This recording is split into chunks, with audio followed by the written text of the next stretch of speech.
শিরোনাম ছিল জীবন জীবিকার ক্ষেত্রে খুব গুরুত্বপূর্ণ। বারবার করে প্রশ্নটা উঠছে, উন্নয়ন তো হয়েছে কেন, উন্নয়ন হয়নি এ কথা কেন, উন্নয়ন হয়েছে কেন? সামগ্রিকভাবে উন্নয়নের ছবি আমরা দেখছি এখানে। ধামাখালি ফেরিঘাট, পরিবহন দপ্তর, পশ্চিমবঙ্গ সরকার, হচ্ছে কোলাগাছি নদী। যে জেটির প্রতি যাচ্ছি ওপারে সন্দেশখালী, এপারে ধামাখালি।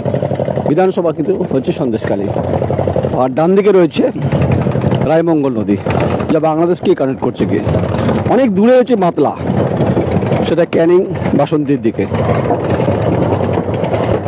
রাস্তাঘাটের পরিস্থিতি পরিবেশ দেখছিলাম, পাকা রাস্তা হয়েছে সরবেরি, মানে একদম মালঞ্চ থেকে শুরু করে আমরা যদি এই গোটা বিস্তীর্ণ জায়গাতে রাস্তাঘাট হয়েছে। এখানে মাল্টি সুপার স্পেশালিটি হসপিটাল আছে কি? নিশ্চয়ই আছে, মুখ্যমন্ত্রী সরকার নিশ্চয়ই করেছেন। কিন্তু যেটা আছে সন্দেশখালীর এই বদ্বীপ এলাকাতে, কোলাগাছি এবং হচ্ছে রায়মঙ্গল নদীর মাঝখানে, ওপারে যদি কোনো মানুষ অসুস্থ হয়ে যান, তারা কিভাবে কলকাতায় যাবেন চিকিৎসা করাতে? এই প্রশ্ন তারাই বলতে পারবেন, ওখানকার যারা জনপ্রতিনিধি সুকুমার মাহাতো বলতে পারেন। তাই বিস্তীর্ণ জলরাশির মাঝখানে ধামাখালির এই জায়গাটায় যে ফেরিঘাটে রয়েছি, একদম সংবাদের শিরোনামে বারবার ফুটে এসছে। আমরা আজকে শেখ শাহজাহানকে নিয়ে কোনো কথা বলতে আসিনি, বলবো সেটা তো পরিস্থিতি, পরিবর্তিত পরিস্থিতির কথা বলবো। আমরা বলছি উন্নয়ন। तो अब से घी खाओ देसी और चलाओ सिर्फ मैसी, क्योंकि बाकी सब सिर्फ ट्रैक्टर हैं। ये मैसी। বিশ্বাস অ্যাগ্রো এন্টারপ্রাইজ প্রাইভেট লিমিটেড, ঠিকানা NH2 ফেরিঘাট ফাগুপুর বর্ধমান। মোবাইল নাম্বার 9734689494 অথবা যোগাযোগ করুন 9733149494।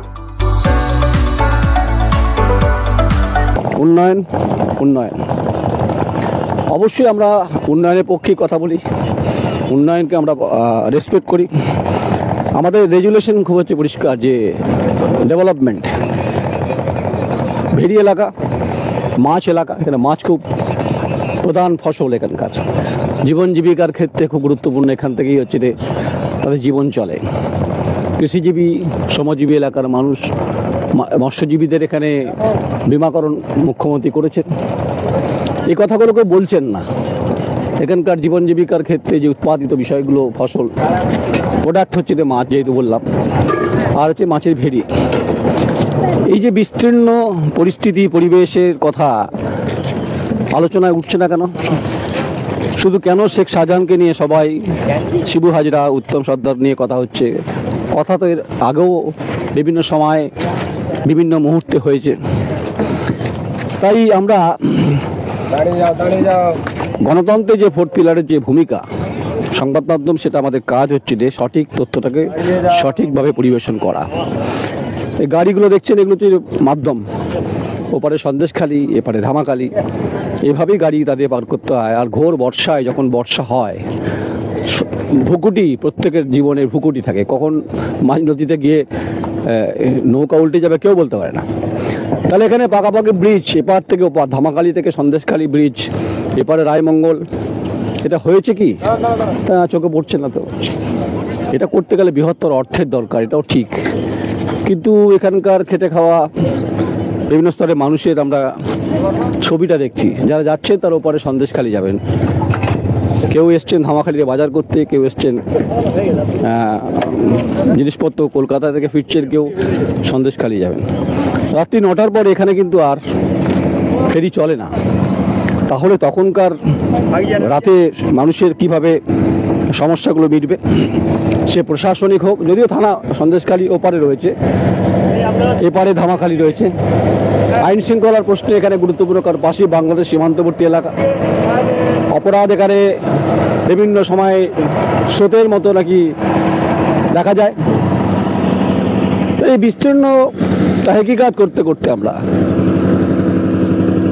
যে পরিস্থিতি যেটা আমরা দেখছি, আকাশে মেঘ ভার, মেঘ করে আছে এখানে। যদিও নদীমাতৃক এলাকাতে এই আকাশের গুমট ভাবটা থাকে, এখানে শীত আসে, শীতের প্রকট খুব গরম হয়, যেহেতু মাটি রয়েছে, বালুটা কম রয়েছে এখানে। আর হচ্ছে বর্ষা হয়, বর্ষাকালে জলটু টইটুম্বর অবস্থা, এই কলাগাছি নদী এবং রায়মঙ্গল নদী। তাহলে এখানকার মানুষ কেমন আছে, এই প্রশ্নটা তো উঠছে, বারবার করছে। গণতন্ত্রের ভোট তো এরাও দেয়, এরাও তো ভোট দিয়ে নির্বাচিত করে সরকারকে। তাই উন্নয়ন তো রাস্তাঘাট থেকে উন্নয়ন দেখলাম, কিন্তু শিক্ষার অগ্রগতির ক্ষেত্রে এখানে ছেলেমেয়েদের জীবন কিভাবে অগ্রগতির তালিকাতে আছেন সেটা মুখ্যমন্ত্রী বলতে পারবেন, এখানকার বিধায়ক বলতে পারবেন, এর আগে যারা ছিলেন বামফ্রন্ট তারা বলতে পারবেন। তাহলে বিস্তীর্ণ এলাকার কয়েক বছর ধরে এখানে উন্নয়ন, বিদ্যালয়, অন্ন, বস্ত্র, বাসস্থান, রুটি, রোজগার হয়েছে, নিশ্চয়ই হয়েছে। তাহলে মানুষ কীভাবে আছে, কীভাবে মানুষ এখানে চুপচাপ, নিস্তব্ধ। নিস্তব্ধতার কারণ হচ্ছে সাম্প্রতিক কিছু ঘটনা, অর্থাৎ শেখ শাহজাহানকে কেন্দ্র করে। আমরা যাচ্ছি কিন্তু এলাকায় আছি, দুদিন ধরে আছি আমরা। শেখ শাহজাহান যেমন সংবাদের শিরোনামে থাকবেই, কিন্তু পাশাপাশি এটাও থাকবে সন্দেশখালী ও ধামাখালীর মানুষ কেমন আছে, তাদের জীবন কিভাবে কাটছে। বদ্বীপ এলাকা, নদীমাতৃক এলাকা, এপার ওপার হতে সময় লাগে, কারণ হচ্ছে রাত হয়ে গেলে এখানে বৃহৎ লাইট, সার্চ লাইট চোখে পড়ছে না তোমার। 9টার পর যদি ফেরিঘাট বন্ধ হয়ে যায়, তাহলে বড় কিছু হলে, ডিজাস্টার বলুন বা ন্যাচারাল ক্যালামিটিস বলুন বা কোনো চিকিৎসার ক্ষেত্রে, তখন আসতে হবে ধামাখালী। ধামাখালী থেকে তাদের যেতে হবে হচ্ছে কলকাতায়, আবার কিছু দূরে বসিরহাট, টাকি যাওয়ার। তাই ঘুরতে ঘুরতে ঘুরতে ঘুরতে সারা বাংলায় ঘুরছি, বিভিন্ন জেলার বিভিন্ন চরিত্র রয়েছে। তাই নৌকা দুলছে, আমরাও দুলছি, অর্থনৈতিকভাবে এরাও দুলছে। কারা দুলছে জানেন তো? এই মানুষগুলো, যাদের এগুলো কি আছে দাদা, পান নাকি, মানে কি ব্যবসা করেন আপনি, মানে বাড়ি কোথায়? বাড়ি এখানে নৌপাড়ে। কি নাম আপনার? অবাক হলেন তো, কেউ মুখ খুলতে চাইছে না।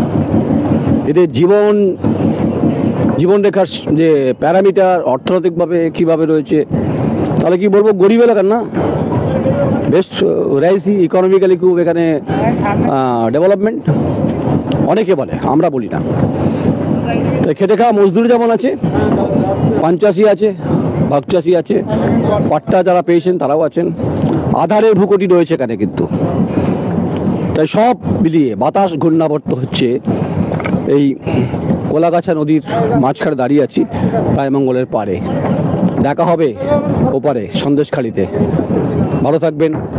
উন্নয়নের পক্ষে আমরা কথা বলছি। দাদা কাগজ বিক্রি করছেন, আপনি রোজ কাগজ বিক্রি করেন, মানে যা আসা করেন? আচ্ছা আচ্ছা আচ্ছা, এটাই আপনার জীবন জীবিকা? বাড়ি কোথায়? সরবেড়িয়া। সরবেড়িয়া থেকে ওনাকে যেতে হয়, আপনি যান কোথাও ওপারে যান নাকি? সন্দেশখালী। সরবেড়িয়া থেকে সন্দেশখালী একজন কাগজ বিক্রি করে জীবন ধারণ করেন, জীবনযাপন করেন। ঘুরছি ক্রমশ, নৌকা ঘুরছে, আমরাও ঘুরছি, আমার সহকর্মীও ঘুরছে। তার মাথা ঘুরছে কিনা বলতে পারো, আমার মাথা ঘুরছে। কেন মাথা ঘুরছে জানেন তো? এই গুমট পরিস্থিতি, একটা গুমট ওয়েদার, তার সঙ্গে যেভাবে টানাপোড়েন চলছে শেখ শাহজাহানকে ঘিরে, তার জন্য আমরা অনেক কিছু খোঁজার চেষ্টা করছি। শুধু শাহজাহানকে বুঝলাম না, শাহজাহানের কথা বলবো না। আরে মানে কিছু মনে যদি না করেন, এই যে কাগজ বিক্রি করে দিনে কত টাকা ইনকাম হয় আপনার? আমি এই 35 বছর ধরে করছি। আগে অনেক লাভ হতো, 400 450, এখন 250 টাকাও হয় না। মোবাইল এসে গেছে, মোবাইলে তো কাগজ বিক্রি হয় না, সব যেতে দেখে নেয়। 35 বছর আপনি এলাকার বাসিন্দা, সরবেড়িয়া, সন্দেশখালী ডেভেলপমেন্ট হয়েছে? আগে বামফ্রন্ট। ভুল হচ্ছে কথাটা, আমি এখানে আসি বছর 2 আসেন, আপনি থাকে এলাকায় সরবেড়িয়া। আমার প্রশ্ন অন্য জায়গাতে, যেহেতু সন্দেশখালী বিধানসভা, একদম নিউট্রালি ইউজ করছি যে সামগ্রিকভাবে অর্থনৈতিকভাবে হাসপাতাল, শিক্ষা, বিদ্যালয়, কলেজ হয়েছে এখানে। এই দেখেন, মোটামুটি কথা হচ্ছে আয়লার পর থেকে যেন কিরকম অসুবিধা হয়ে গেছে। আয়লার পরের থেকে এই হচ্ছে ব্যাপার। হসপিটাল আছে তো আমাদের ওখানে, একটা সরবেড়িয়ায় কৃষিচক্র নাম করে একটা হসপিটাল আছে। এক ভদ্রলোক, অরুণ সেন ভদ্রলোকের নাম, উনি প্রাইভেট একটা হসপিটাল করেছেন, পয়সা নেন না তো এখানে। সরকারি হাসপাতাল এখানে, পয়সা নেন না সে সরকারি হাসপাতাল এখানে, পূর্ণ হসপিটাল আছে এখানে। আচ্ছা 9টার পর তো ফেরি বন্ধ হয়ে যায় বড় কিছু ঘটলে। যেমন আমি গেছি তো আমি আবার ফের ব্যাক করবো এক্ষুনি। আপনার নাম আমি জিজ্ঞেস করবো না, ভালো থাকবেন আপনি। নমস্কার, ভালো থাকবেন, আপনার জীবন সমৃদ্ধি হোক। আর মোবাইল বুড়ো হয়ে গেছি তো, আর ভালো হননি, বয়স কিছু যায় আসে না। 68 হয়ে গেছে, আর হয় না, এই হ্যাঁ? বন্ধ করে দেবো, বুঝেছেন? মানে পেপারের অবস্থা এমনই পজিশনে চলে গেছে, ও মোবাইল তো সব দেখে নেয়। আমার এখানে আসতে হতো না, এখানে সকালবেলা একজন কাগজ নিয়ে আসে, এখানে একটা অফিস আছে আপনার, ওই কাগজপত্র যে দলিল টলিল করে, রেকর্ড টেকর্ড করে, ওই একটা অফিস আছে, ওই অফিসে দুপুরবেলায় কিছু খরিদ্দার পাওয়া যায়, 25-30টা বিক্রি হয় ওইখানে। মানে তাহলে আপনার পরিস্থিতি যদি উদ্বেগজনক হয় মানে মোবাইলের জন্য, তাহলে এখানকার অর্থনৈতিকভাবে মানুষের জীবনে উদ্বেগজনক। আমাদের এখানে ফিশারি এরিয়া, মাছ এখানে গুরুত্বপূর্ণ। মাছ। যে মোবাইলে ছবি করছে ছবির, তার জন্য কসমো ইকোনমিক দায়ী। এখন আর কাগজ লোকের হাতে কেউ পড়ছে না বলছে। একজন বিক্রেতা 35 বছর এই প্রফেশনে আছেন, সরবেরিয়া থাকেন, এপারে যান, আছে তো খুলনাতে হাসপাতাল রয়েছে বলছেন। মৎস্যজীবী এলাকা, মাছ এখানে গুরুত্বপূর্ণ। সন্দেশখালী ফেরিঘাট, হ্যাঁ ভালো থাকবেন, ওই এর জন্য আছি। ভালো থাকবেন। এই গোটা ঘটনা এই মুহূর্তে উত্তপ্ত সন্দেশখালী ফেরিঘাটে আমরা চলে এসেছি, আমরা যাব সেখানকার কথা বলবো। ভালো থাকবেন, সবাই ভালো থাকবেন। বাগদা চিংড়ির সঙ্গে সঙ্গে মানুষের যে অর্থনৈতিক, এখানে বাগদা চিংড়ি হয়, বিভিন্ন মাছ হয়, খুব ইনকাম হয়, রেভিনিউ হোক, অর্থনৈতিকভাবে হোক। বাকি কথা পরে হবে। নমস্কার, আমি নয়ন রায়, আমার সহকর্মী সমিত অপাদার, ছিলাম ধামাখালি, এলাম সন্দেশখালী ফেরিঘাট। নমস্কার, ভালো থাকবেন। तो अब से घी खाओ देसी और चलाओ सिर्फ मैसी, क्योंकि बाकी सब सिर्फ ट्रैक्टर हैं। ये मैसी। বিশ্বাস অ্যাগ্রো এন্টারপ্রাইজ প্রাইভেট লিমিটেড, ঠিকানা NH2 ফেরিঘাট ফাগুপুর বর্ধমান, মোবাইল নাম্বার 9734689494 অথবা যোগাযোগ করুন 9733149494।